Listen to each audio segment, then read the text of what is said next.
Irmãos, nós vamos estudar a palavra do Senhor na segunda carta de Paulo aos Coríntios, no capítulo 5. Nós vamos ler a partir do verso 14 até o capítulo 6, verso 1. Assim diz então a palavra de Deus aqui, 5, 14 em diante. Pois o amor de Cristo nos domina, porque reconhecemos isto: um morreu por todos, logo todos morreram. E ele morreu por todos, para que os que vivem não vivam mais para si mesmos, mas para aquele que por eles morreu e ressuscitou. Assim que nós, daqui por diante, a ninguém conhecemos segundo a carne, e se antes conhecemos Cristo segundo a carne, já agora não o conhecemos deste modo. E assim, se alguém está em Cristo, é nova criatura, as coisas antigas já passaram, e eis que se fizeram novas.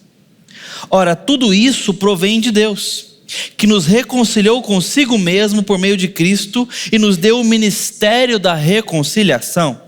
A saber, que Deus estava em Cristo reconciliando consigo o mundo, não levando em conta os pecados dos seres humanos e nos confiando a palavra da reconciliação. Portanto, somos embaixadores em nome de Cristo, como se Deus exortasse por nosso meio, ou por meio de nós. Em nome de Cristo, pois pedimos que vocês se reconciliem com Deus. Aquele que não conheceu o pecado, Deus o fez pecado por nós, para que nele fôssemos feitos justiça de Deus. E nós, na qualidade de cooperadores com ele, também exortamos a que vocês não recebam em vão a graça de Deus. Verso 2 ainda, porque ele diz: no tempo aceitável escutei você, e no dia da salvação eu o socorri. Eis agora o tempo oportuno, eis agora o dia da salvação. Amém. Essa é a palavra do Senhor. Vamos buscar a Deus em oração. Senhor, nós estamos diante da tua palavra e diante dela, de forma humilde, pedimos ao Senhor: fale conosco, nos toque pelos teus desígnios. Fala com o teu rebanho, Senhor. Instrua o teu rebanho. Nos exorte, nos corrija, nos direcione, mas também nos anime, nos encoraje, nos dê esperança. Nos vivifique, Senhor, pela tua santa palavra. No nome de Jesus. Amém. Irmãos, eu quero começar essa reflexão lendo quase que uma carta de R.C. Sproul, um pastor presbiteriano já falecido, não está mais entre nós, mas que foi muito profícuo no seu ministério, nos deixou excelentes livros. E certa vez, nas suas reflexões evangelísticas, sempre a partir de uma boa teologia, ele disse o seguinte: por que será que Deus não nos deu 5 salvadores? Ou por que não 5 caminhos para satisfazê-lo? Eu não conheço resposta para essa questão, mas o fato é que existe um Deus, e que é absolutamente santo e suficiente em si mesmo. Portanto, não porque precisasse, mas por puro amor e bondade, cria um mundo, e o habita com o vasto tipo de animais e plantas, beleza e perfeição. Então realiza, por fim, seu coroado ato da criação, que é a criatura que ele molda à sua própria imagem, e sopra o seu próprio fôlego, e dá a essa criatura proeminência sobre toda a criação, e também dá a tarefa gloriosa de espelhar e refletir o caráter do próprio Deus, o seu Criador. Então Deus gratuitamente lhe enche de todo tipo de benefício, para dar a ele prazer e completa satisfação. Mas ele dá uma restrição, que era de não tocar ou comer o fruto proibido. Então essa criatura totalmente ingrata, que tudo deve ao seu Criador, se vira e se agarra a esse fruto.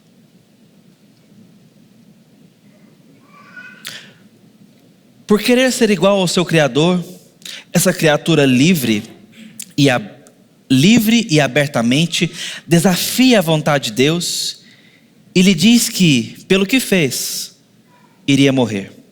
E se Deus houvesse, então, nesse momento, exterminado essa criatura, naquela mesma hora, bem ali, Deus teria sido perfeitamente justo, não seria? Mas Deus, tão bondoso e paciente, diz: eu cobrirei a nudez dessa criatura e providenciarei um caminho de salvação para ela, e tirarei esse pecador ingrato de sua desesperada condição. Enviarei meu único filho para perdoar os pecados desse povo que rejeitou tudo o que fiz.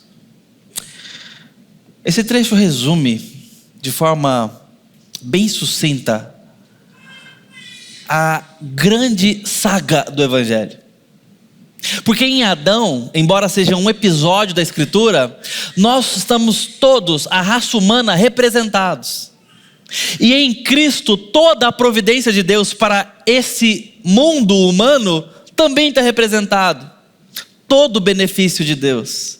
Então, em o que acontece no Éden e o que acontece com Cristo, entre o primeiro Adão e o segundo Adão, nós temos a história da humanidade em pauta e completa. A desesperança e a esperança. Entre o mau começo e a glória da esperança. Obrigado, Wesley. O que está acontecendo na história da humanidade hoje são reverberações entre os dois Adões. Se é que eu posso falar Adões. Adãos. Você me entendeu? Aqui o Sproul nos lembra de uma forma magnífica o que é a vida. É uma vida que é vivida já debaixo de ingratidão. Porque Deus nos deu tudo em Adão. E nós perdemos tudo por obsessão, por ganância, por trocar Deus por uma imagem que nós julgamos ser melhor do que a própria que Deus tinha nos dado. É diante disso que nós vamos olhar para o que Deus está fazendo desde Noé, desde Abraão, desde Isaac, Jacó, os profetas, Davi, Cristo, os apóstolos. Nós somos continuação dessa obra que Deus decidiu fazer para seres humanos, embora redunde em glória para Ele, através de seres humanos e desde o começo, apesar dos seres humanos. Nós somos continuidades dessa melodia que começou a ser entoada no Éden. Pareceu entrar um ruído ali, uma antítese, uma dissonância, mas Deus usou isso para harmonizar com a sua grande música. Entenda Deus como um maestro nessa figura que eu estou pintando na sua mente. Deus continua a cantar a sua canção de ter um povo com Ele. Essa é a música de Deus. Veja, em algum momento, porque não é momento, Deus cria o tempo em Gênesis 1, no princípio. Deus fez o princípio. Então antes de Gênesis 1, não temos o tempo. E antes que a nossa cabeça comece a esfumaçar todo esse lugar, eu vou tentar ser sucinto. Mas antes do tempo, em momento algum, você consegue imaginar que Deus estava sozinho? E que Ele, sem você, e eu também, era feliz, suficiente em si mesmo, cheio de glória. Aí Ele pensou, vou arrumar um problema, vou criar o Romero. E criou. E depois ainda fez uma mulher. E aí o problema estava completo. Agora sim, o problema está pronto. Brincadeira à parte, embora seja profundamente verídica a história, Deus decidiu livremente fazer algo na sua solidão. Ele criou com beleza, com arte que só um Deus perfeito poderia fazer. E cria as galáxias, essas que nós sequer mensuramos, estamos tentando. Nossos telescópios estão avançando cada vez mais. Estamos cada vez mais contemplando a beleza e a vastidão. Mas ainda é pouco perto do que ele fez, certamente. Mas ele cria todo esse espaço e tempo, colorido, robusto, preciso, detalhado. E num planeta azulado, na Via Láctea, ele então faz um sistema solar. E num planetinha pequeno, perto até dos demais dessa órbita ali, né, desse conjunto estelar, ele decide fazer a complexidade do mundo, decide colocar ali vida, completamente enche de vida esse planeta. O ar é apropriado para a vida, o solo é apropriado para a vida, tudo suscita vida, a tal ponto que, seja poeticamente ou seja literalmente, o fato é que Deus lá em Gênesis fala para o autor de Gênesis que as águas produzissem os peixes. Você percebe que não só o reflexo criativo de Deus está atuando, mas ele também faz com que a criatura seja criativa. E disse para que as águas produzissem os peixes. E há então ali criatividade borbulhando por tudo quanto é lado. E nos literais ou não, 6 dias da criação, o planeta Terra é habitado, é composto, complexo, cheio de vida. Fauna, flora, sabores, aromas, texturas, luz, fotografia, tudo pronto. A música da natureza, tudo pronto e perfeito. Então Deus decide fazer a sua criatura para habitar esse local. É como se ele tivesse feito uma casa, um cenário. E agora ele coloca ali um ser humano, esse distinto de todo o resto da criatura. Todo o resto da criação, perdão. E ele faz a sua imagem e sopra do seu próprio fôlego nele. Deus está ali fazendo, sabe o que, irmãos? Companhia. Deus está fazendo companhia. Deus está fazendo alguém para andar com Ele, me entenda. Alguém para conversar com Ele. Não é dito que a criação conversa com Deus. É dito que a criação louva. Mas o homem, diz o texto que na viração do dia, ia ter com Deus e conversar com Ele. Que diálogos seriam esses? Um homem perfeito, livre, santo, conversando com o Criador. E Deus falou, vai dar nome aos animais. E o nome que você der, esse nome será. Olha a autoridade que Deus dá e a responsabilidade. Adão, o nome que você der, esse vai ser o nome. Eu estou te chamando para você cocriar comigo. Esse mundo é nosso, Adão. Percebe a música que Deus está cantando, escrevendo? É uma música de comunhão. Deus no planeta, Deus nesse mundo com a criatura, e Deus ali meio que assistindo a criatura e enchendo ele de vida, e lhe inspirando, lhe direcionando com o Espírito, o seu próprio fôlego, e a criatura cheia de Deus adora, produz, trabalha, reflete. Essa é a canção do Éden.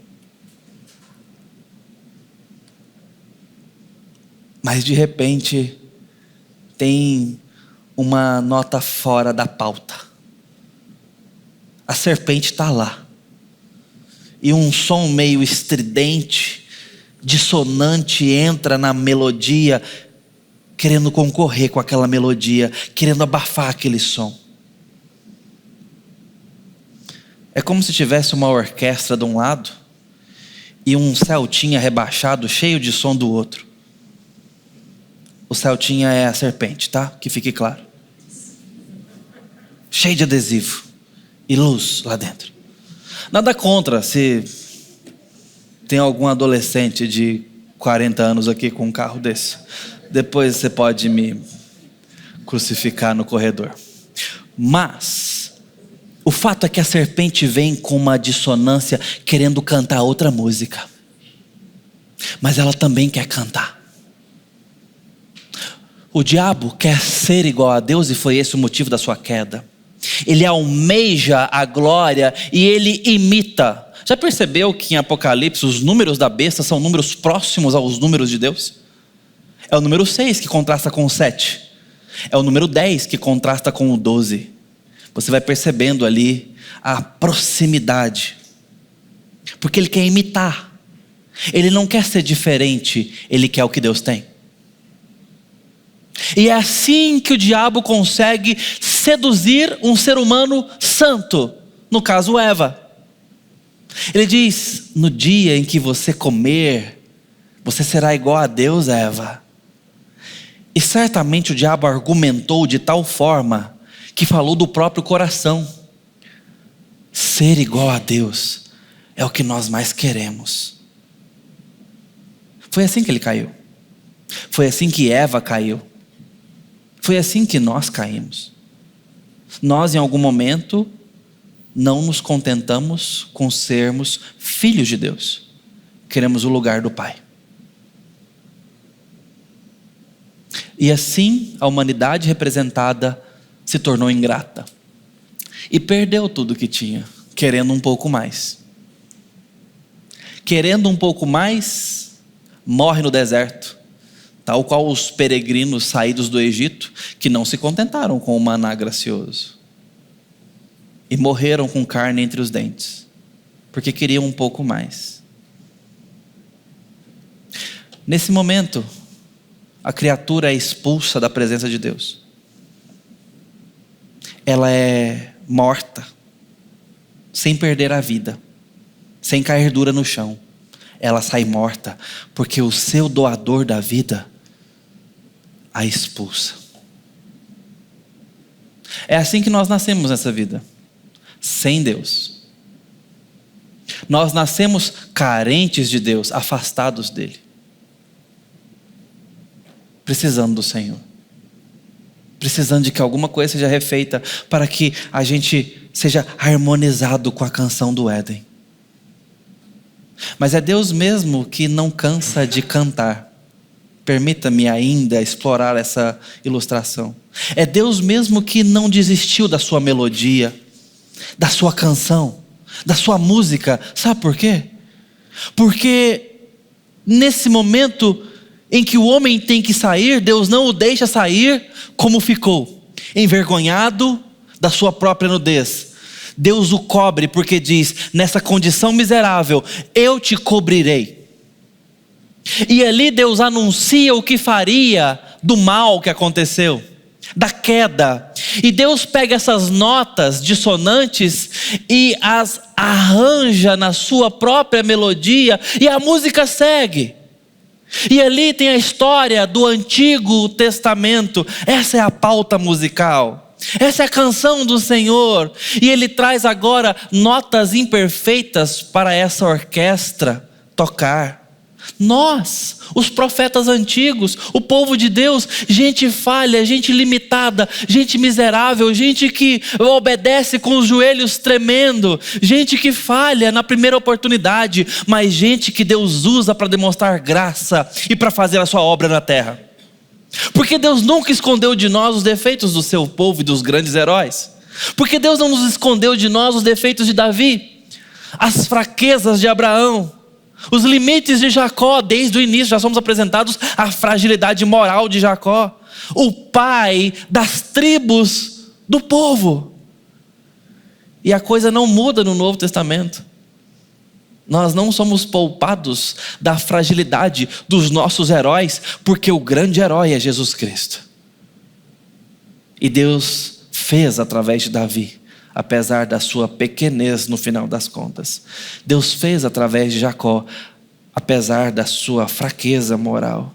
Deus fez através de Noé, fez através de Adão. Deus fez através destes. Deus fez através de um Pedro que o nega. Deus fez através de um Paulo que persegue a igreja. Deus faz através de gente assim. É isso que nos faz chegar na segunda carta de Paulo aos Coríntios e entender que a argumentação de Paulo desde o capítulo 2, argumentando o seu ministério, explorando para nós de onde vem isso que está acontecendo, de onde essa onda vem. E nós somos apresentados que esse ministério vem porque Deus tem um plano.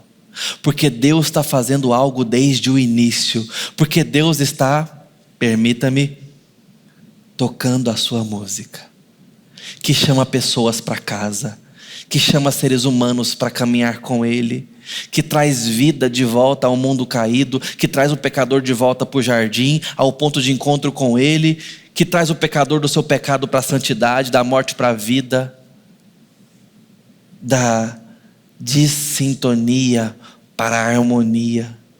Paulo está argumentando isso, então ele usa toda essa carta, depois de ter tratado a igreja num momento muito difícil, ele exorta a igreja ali na primeira carta, ele faz uma viagem às pressas e diz que foi em tristeza fazer essa viagem, porque a igreja estava um pouco relapsa com relação a uma causa disciplinar muito dura que a igreja estava vivendo, e então ele agora escreve depois dessa visita o restante, aí, os capítulos 1 a 9, que é a segunda carta de Paulo aos Coríntios, e nesta porção, ele foi muito acusado nesse período sobre a sua autoridade, sobre a sua validade como apóstolo. Então os 9 primeiros capítulos ele está falando muito sobre por que ele prega o evangelho, com base em que ele está fazendo o que ele faz, por que ele vai entregar a sua vida para pregar o evangelho e as boas novas, por que ele está plantando igrejas, por que ele está ensinando a igreja, por que ele está entregando do seu sangue para a obra missionária. Por quê? Então ele vai falar de onde vem a autoridade da sua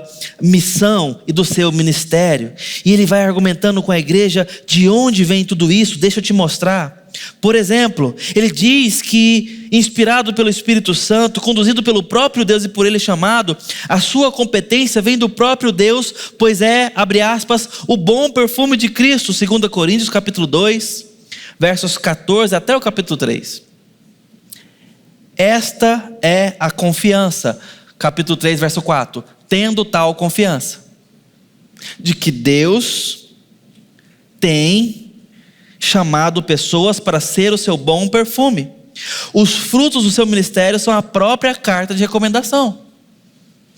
Tendo tal confiança de que Deus está gerando frutos. Capítulo 3, verso 4. Mas tem mais.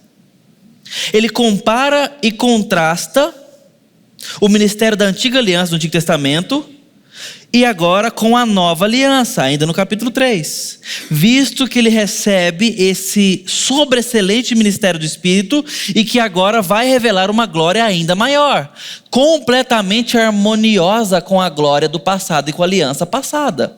Então isso ele diz no versículo 12 do capítulo 3, tendo tal esperança. A confiança de que Deus nos chamou para o ministério e a confiança de que agora Deus vai revelar a sua glória no ministério da igreja, tendo tal esperança, versículo 12 do capítulo 3.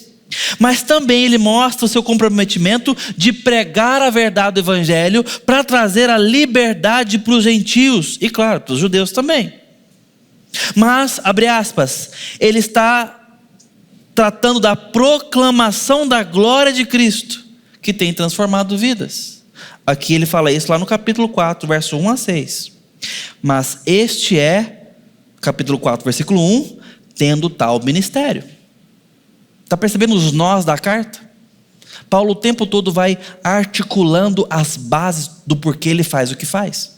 Deus chamou a igreja, Deus tem uma mensagem para essa igreja, Deus garante os frutos, Deus está fazendo através de nós, e veja, apesar de nós, porque a preciosidade do conteúdo da sua pregação é como que tesouro em vaso de barro. Prega Cristo Jesus, essa é a mensagem, capítulo 4, versículo 7, tendo tal tesouro, mas como que em vasos de barro, é apesar de nós, o que vale é a mensagem. Você talvez tenha um líder religioso falando aí que, porque ele é seu líder, que a bênção está sobre você, cai fora. Nós somos vasos de barro. A bênção que está sobre a sua vida não vem do pastor. Não vem do pastor. Não tem cobertura espiritual, esquece isso. Você ouviu isso na internet? Isso é blasfêmia. Isso é heresia. Você precisa de Cristo, da mensagem do Evangelho. Bons pastores te mostrarão Cristo, não a si próprios. Paulo diz isso. Paulo chama a responsabilidade, fala: olha, pode olhar para a minha vida. Paulo chama a responsabilidade, mas como quem dá testemunho. Porque ele entende que ele é vaso de barro, que tem o tesouro dentro. E o tesouro é a mensagem do Evangelho. Tendo tal tesouro. E diz mais: a competência vem do próprio Deus. Repito, porque é o bom perfume de Cristo. Tendo tal confiança, versículo 4. E diz mais: Deus há de fazer muito através desse tempo e através da igreja. Ele argumenta isso em Romanos 8, versos 18 a 25, mostrando que existe uma responsabilidade. Essa responsabilidade deve ser confiante, deve ser esperançosa, comprometida e consciente do valor do que pregamos. Com isso, Paulo está dizendo àquela igreja: Deus está trabalhando ainda. Ele chama a igreja à responsabilidade, ele defende o seu ministério e ao mesmo tempo deixa aquela igreja animada para continuar. E ele faz tudo isso pregando o Evangelho. Aí então chegamos no nosso texto, no capítulo 5. O que esse texto então pode falar para nós hoje, tanto tempo depois? Será que essa música ainda está sendo tocada? Será que essa confiança, essa esperança, esse tesouro, tudo isso que Paulo falou, serve para a igreja hoje? Será que isso era para a igreja de Corinto e para o tempo apostólico, ou é para nós também? Ou serve para o nosso tempo? Eu quero te mostrar que isso é comigo e com você. É com essa igreja e com a igreja do Senhor Jesus nesse momento. Nesse ponto da história. Nós somos convidados a entrar nessa melodia que Deus está tocando desde o começo. Porque ele fala que esse é o ministério da reconciliação. Esse ministério de Paulo não era o ministério dele, era o ministério da igreja. E nesse sentido nós entramos também nesse ministério. Versos 18 e 19. Ora, tudo isso provém de Deus, que nos reconciliou consigo mesmo em Cristo e nos deu o ministério da reconciliação. Deus entregou o ministério da reconciliação à igreja. Esse ministério está acontecendo agora para refazer o que se litigiou no Éden. O ser humano com o Criador. Criatura e Criador entraram em litígio. A reconciliação concilia o mundo com Deus, a criatura com o Criador. Nos faz agora de mortos vivos, de mortos nos faz vivos, melhor, né? E também nos faz de desgarrados ovelhas, de órfãos filhos. E esse ministério é entregue para a igreja. O texto que Paulo está nos dizendo aqui começa dizendo: tudo isso provém de Deus. Tudo isso o quê? Aí é o texto que lemos desde o verso 14. A nova vida em Cristo, a nova criação em Cristo, o fato de que tudo se fez novo. Essa nova vida é possível ainda, e Paulo está lembrando a igreja. Se nós formos reconciliados com Deus em Cristo, tudo se faz novo. E tudo isso vem de Deus, não vem das obras, não vem do mérito, não vem dos homens, não vem da tradição, não vem da religião, vem de Deus. Deus deu isso para nós, Deus entregou isso para a igreja.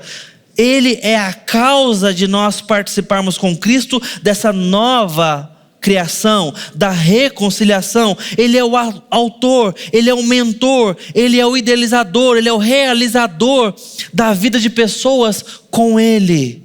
Porque Deus não desistiu da sua canção de ter pessoas em amizade com ele. Enquanto Deus não desistir de reunir a sua família, de ter filhos e filhas, nós temos esperança, porque Deus tem um plano. Porque Deus decidiu ter um povo consigo.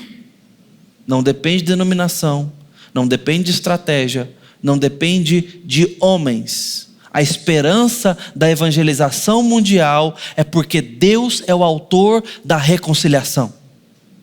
Deus está interessado nisso, você entende isso? Deus é o autor.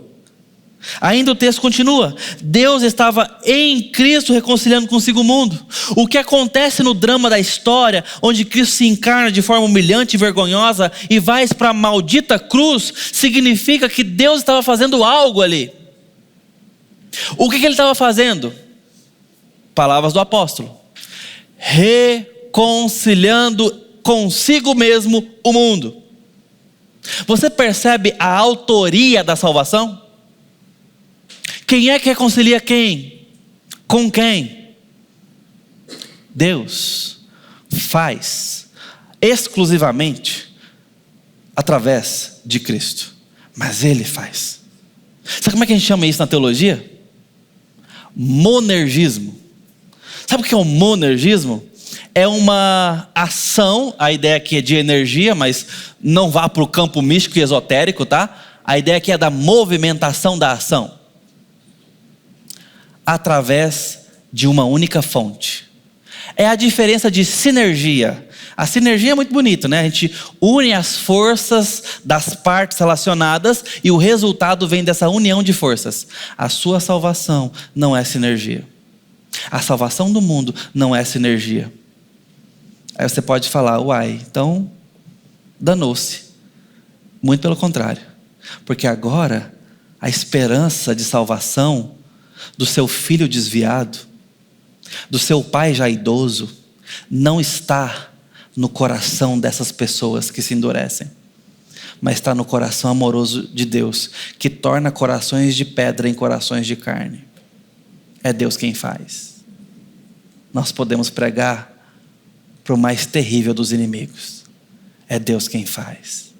E diante da obra dele, não há autoridade que permaneça de pé. Não há rebeldia que não se desfaça em obediência e amor. Não há dureza de coração que não se desfaça em glória e louvor e adoração. O dia que Deus te alcançou, Ele dobrou seus joelhos e disse: eu tenho você para mim.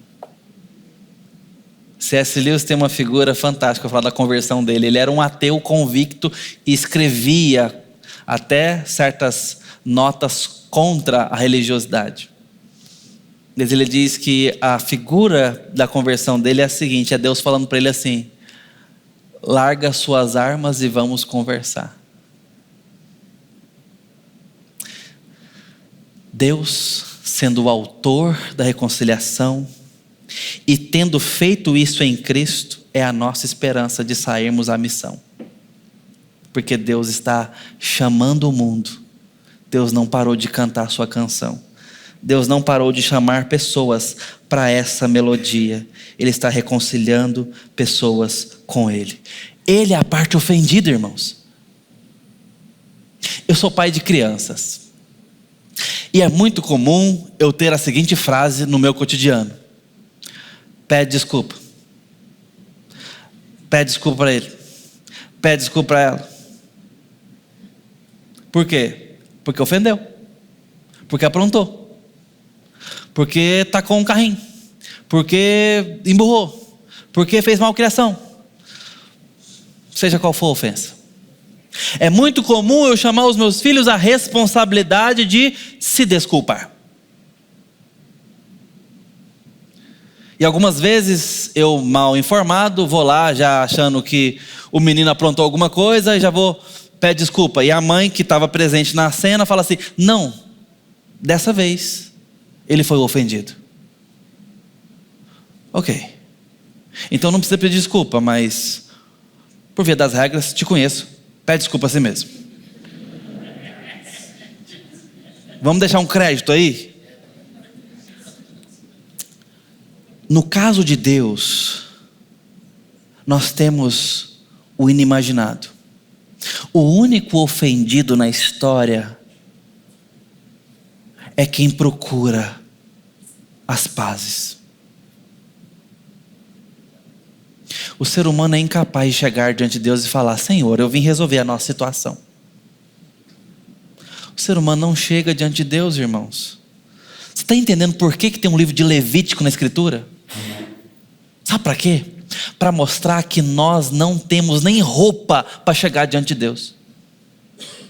Que a gente não coloca o pé na porta e nem diz mansinho e fala: Senhor, eu vim resolver a nossa situação, eu quis propor alguma coisa aqui. Se você toca na porta onde Deus está, você morre. Literalmente, era isso que acontecia.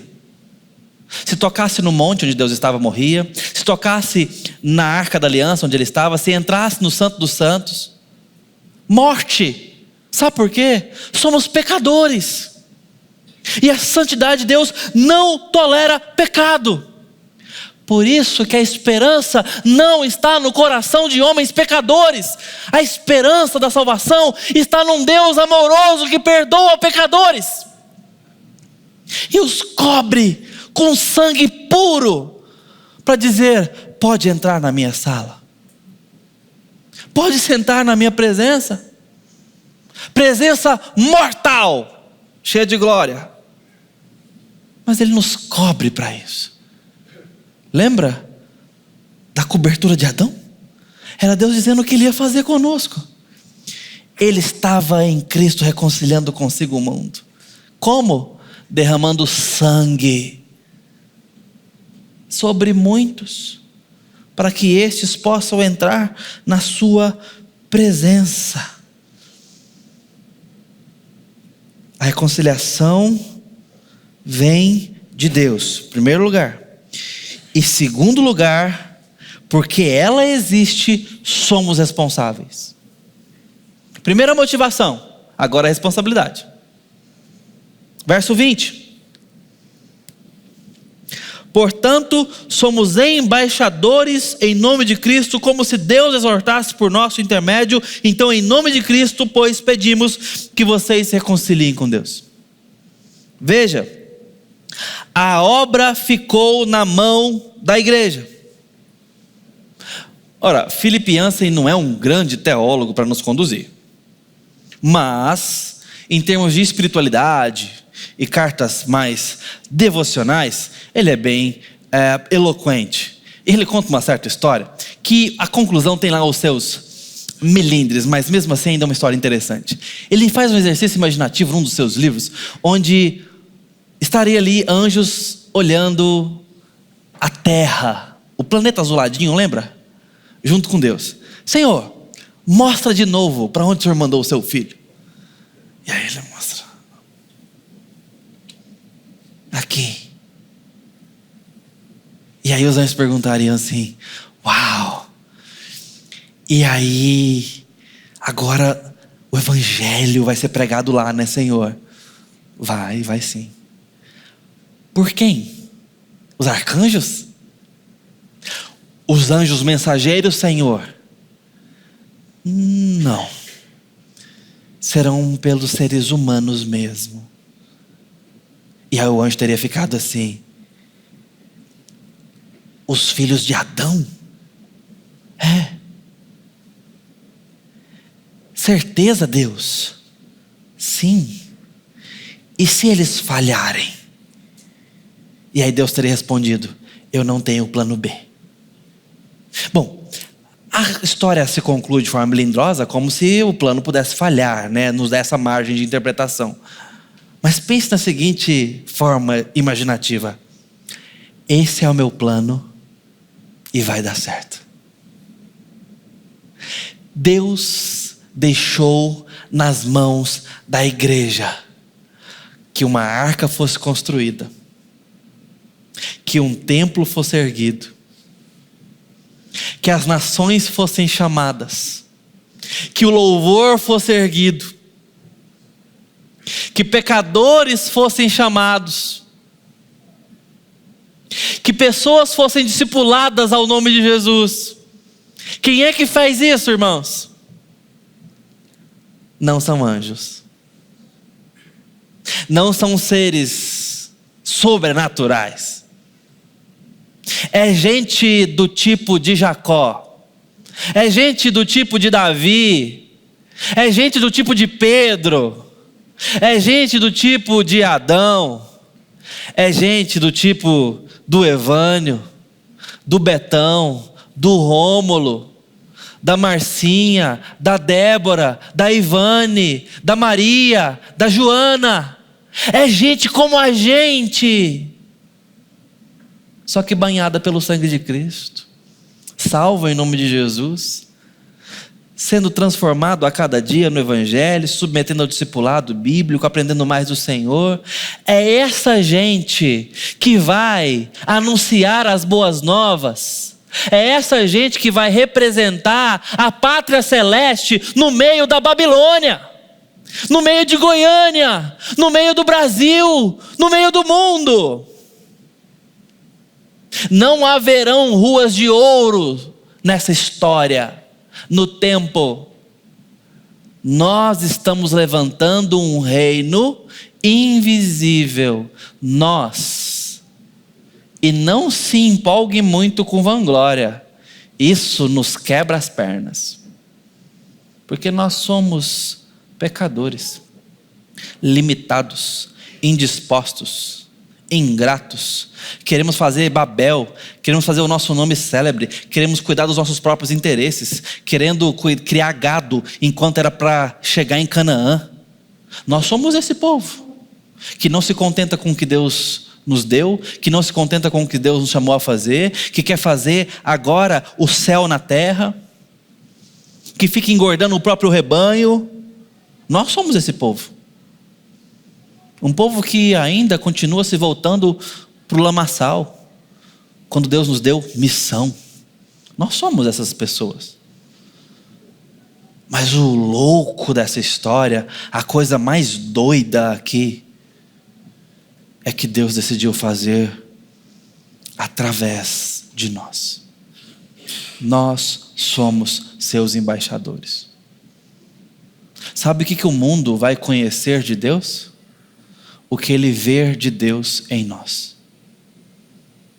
Pesado isso, né? É assim que o que se pode conhecer de Cristo foi manifesto entre os homens. A igreja é a luz do mundo e o sal da terra. É a igreja. Somos nós. Pastor, mas eu acho que eu nunca abri a boca para falar de Jesus para ninguém. Então, Deus vai fazer outros abrir a boca para falar de Jesus. E você está perdendo o grande tesouro da terra. Ser tratado e trabalhado na canção que Deus está tocando. Fazer parte da grande música do Senhor, o Maestro. Que através do testemunho, da obediência, do discipulado, da intimidade com Deus e da missão evangelizadora, nós estamos entrando nessa pauta musical. Chamando pessoas para a glória, para o arrependimento. Somos embaixadores em nome de Cristo. Eis a responsabilidade. Você é embaixador, queira ou não. Você pode estar dando um mau testemunho do seu país espiritual, mas você representa. Ou você pode estar dando um bom testemunho do seu pai, porque você é filho dele por onde vai. Diz o texto, como se Deus exortasse por nosso intermédio. Eis a autoridade. Irmãos, quando eu e você abrimos a boca para pregar o evangelho, é como se Deus falasse. Sabia disso? Esse é o tesouro. Paulo fala, que tesouro? Cristo. Cristo. Paulo enche essa carta de Cristo. E tem gente que ainda acha que falar em nome de Deus é ficar adivinhando coisa na vida dos outros. É entregar a profecia.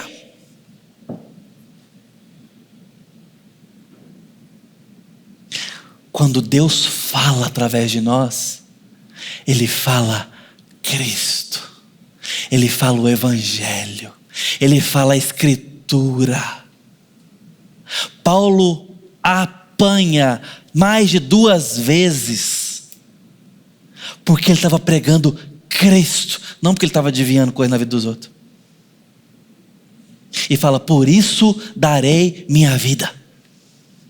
E deu mesmo, para pregar Cristo e esse crucificado.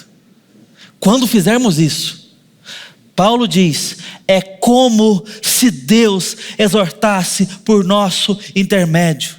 Quando eu e você abrirmos a boca para pregar o evangelho de Jesus, Deus estará falando em nosso lugar.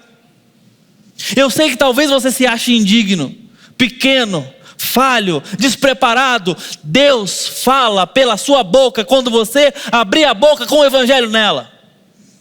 Creia nisso e pregue o evangelho. Lembra o que eu disse no começo? Que a esperança está em Deus querer.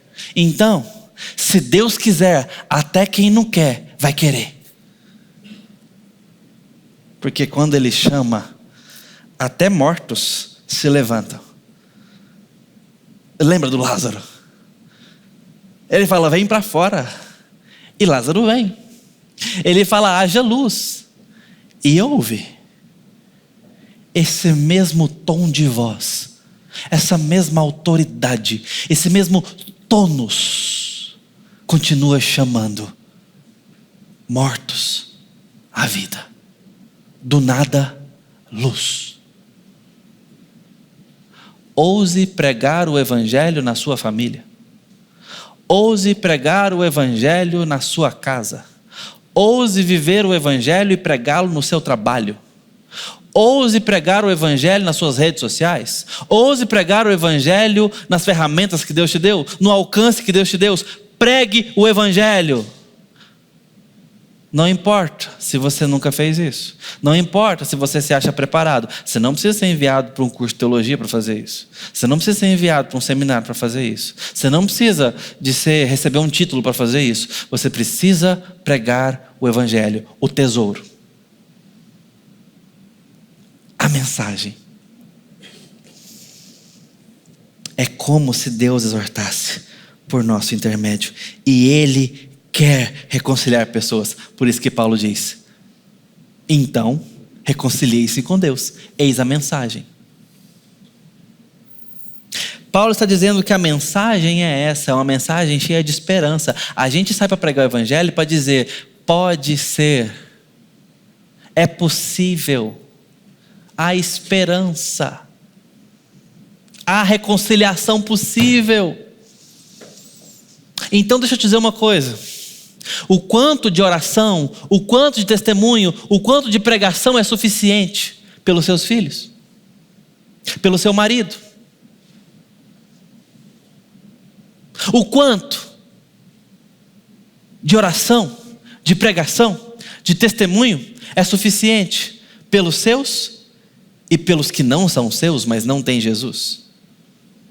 Nenhum tanto será suficiente até que se receba a reconciliação. A semente é boa, Deus pode fazer, Deus te mandou fazer, Ele está interessado no resultado. Como que nós não vamos fazer? Como não pregaremos o evangelho? Pregue e chame o mundo à reconciliação. Reconciliem-se com Deus. Não é porque o mundo tem essa liberdade de uma hora para outra querer Deus. A gente já viu que não é esse o ponto. Mas Deus pode fazer querer. Esse é o ponto. Em outras palavras, Deus está em missão. Se ajunte a Ele e vá. Jonas vai para a cidade de Nínive e clama contra ela. Jonas tinha uma excelente teologia e um péssimo coração. Mas ele sabia muito bem o Deus que ele cria. E diz: não vou. Qual que era a mensagem? Ainda em 40 dias essa cidade será subvertida. Essa é a mensagem. Mensagem ótima para quem você quer que queime no fogo do inferno. 40 dias e acabou. Vai virar poeira. Mais ou menos essa mensagem. Ótima, não é não? E Jonas fala, não vou. Ele fala por que ele não vai? Porque eu sei que se o Senhor está me enviando aqui, o Senhor pode agir com bondade. Porque o Senhor é tardio em se irar. É Deus benevolente. Quando Deus nos envia para a missão, Ele está dando oportunidade para a salvação. Mesmo quando pregamos o juízo. Jonas conhece, é profeta. Ele sabe. Não deu outra. Deus respeitou o livre-arbítrio de Jonas. Claro, com a ajuda de uma tempestade, uma baleia e um verme devorador. Mas respeitou. Jonas fez o que quis e Deus também. E nessa disputa a gente não ganha. Graças a Deus. E Nínive foi completamente subvertida. Virou de cabeça para baixo. Corações tortos se endireitaram. Pessoas mortas receberam vida. Pecadores se arrependeram. Quando Deus nos envia, confia que Ele pode fazer. Pastor, mas eu já orei tanto pelos meus filhos. Já pedi tanto a Deus pela minha esposa. Peça mais uma vez. Pregue mais uma vez. Dê mais um pouco de testemunho. A semente é boa e Deus está interessado. É como se Deus exortasse. Por isso, não recebam a graça de Deus em vão. É assim que Paulo termina isso. A graça me alcançou para me colocar em harmonia com essa música e eu fazer parte da canção. Nós podemos fazer parte dessa canção se sairmos à missão, se nos movimentarmos em direção ao perdido, se pregarmos o Evangelho, se anunciarmos o grande tesouro de Deus. Nós proclamaremos que chegou o tempo da salvação, que chegou o dia da salvação. Eis agora o tempo oportuno. O que você fará com a mensagem de Paulo à igreja em Corinto? Como que você recebe essas palavras? Eu quero recebê-las com grande motivação, de entender a minha grande responsabilidade, o meu enorme privilégio, mas sobre todas as coisas, a grande expectativa e esperança de continuar pregando e semeando como quem tem esperança de que Deus traz os frutos. Talvez em todo esse tempo você tenha pensado em algumas pessoas, ou num nome, talvez numa família, talvez numa vida. Eu quero dizer para você fazer duas coisas. Primeira delas, dependa do Senhor. Coloque isso em oração e entenda que é Deus quem efetua o querer e o realizar. Que Deus é o autor da salvação, que Deus dá ela. Deus presenteia homens pecadores, que Deus traz da morte vida. Que Deus pode, que Deus quer. Dependa de Deus, primeira coisa. Leve esse pensamento ao Senhor. Dependa do Senhor. Se derrame diante do Senhor. Ore por pessoas. Ore por salvação. Objetivamente. Com nomes. Em segundo lugar, ore por você. Peça a Deus te fazer mais evangelista. Mais missionário. É muito bonito falar de missão. É muito bonito falar das missões transculturais. É muito bonito falar dos missionários. Quando eu não quero ser um missionário. Quando eu não quero fazer a missão. Quando eu não quero dar testemunho. Quando eu não quero falar de Deus para ninguém. Nós somos os missionários de Deus. Onde estamos? Quer seja no nosso condomínio, quer seja do outro lado do planeta. Se lance à missão. Se comprometa mais. Ore por você. Peça a Deus para te fazer mais responsável, mais envolvido, mais crente, mais crédulo, mais esperançoso, mais semeador da palavra. Peça pelos seus alunos, se você é professor. Peça pela sua escola. Peça pelos seus empregadores, se você é funcionário. Peça pelos seus funcionários, se você é patrão. Peça e dê testemunho e pregue o evangelho. Pastor, mas se eu pregar o evangelho eu vou ser preso. Seja preso, quem sabe açoitado. Louvado seja o Senhor no seu lombo. Assim foi com Paulo. Eu tenho um pastor, amigo meu, já está idoso, ele já está com 70 e poucos anos. Ele fala com a vontade de ser preso. Ele fala assim, dessa questão hoje com relação a preferências na sexualidade. Ele fala, eu vou continuar pregando, eu sei que eu vou ser preso. E eu acho que ele fala às vezes até com certa expectativa. Eu falo, dependendo do fórum que você falar, você vai ser preso, assim. A gente brinca com a situação, claro que ele não quer, mas... Irmãos, nós estamos dispostos a pagar algum preço? Essa reflexão eu quero fazer. Tem te custado alguma coisa ser de Jesus? Não é que tem que custar não, mas custa. E muito. Não a nossa salvação, mas a nossa responsabilidade de missão custa muito. Aquele que quiser vir após mim, tome a sua cruz e siga-me. Tem uma morte do ego, tem uma morte das prioridades, para que Cristo e o seu evangelho seja entesourado. Pregue o evangelho acima do seu conforto e viva essa música na sua vida, na sua história.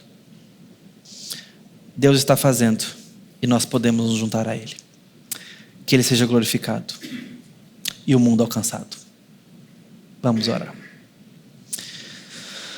Ó Deus bendito, nós pedimos a Tua graça e a Tua paz sobre nossos corações. Pedimos ao Senhor arrependimento por tanta distância que temos mantido da evangelização, do desejo de salvação de almas, do desejo de salvação de vidas. Nos faça crer no Evangelho do Senhor e nos lançar em direção ao não alcançado.